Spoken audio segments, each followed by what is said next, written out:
হ্যাঁ ভাই কোন? এই সোহাগ, তোর লগে ওই যে ইমরান আছে না, তোর লগে চলে। ওর কাছে আমি টাকা পাঠাইছি। তুই ওই যে বিদেশ যাবি করিয়া মেডিকেল করতে টাকা চাইছিলি না, হ্যাঁ দিছেন। কিন্তু টাকা পাঠানোর পরে ওর মোবাইলটা আমি বন্ধ পাইতে আসছি। ওরে আর আমি কিছু কইতে পারি নাই। দেখা হইলে ওর তোর টাকাটা নিয়ে নিস। আচ্ছা আচ্ছা ঠিক আছে, সমস্যা নাই। ঠিক আছে তাহলে রাখলাম আমি। হ্যাঁ আচ্ছা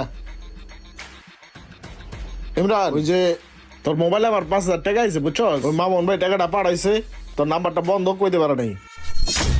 আরে আশ্চর্য, এই ট্রিট দেওয়ার সময় আমি এটা কি শুনলাম? এই ঠান্ডা দিয়ে না, এখন আমি কি করবো? ট্র্যাক হইব, ট্র্যাক তো সব খায়া লাইছি। দে ইমরান দে, ক্যাশ দিয়ে দে 5,000।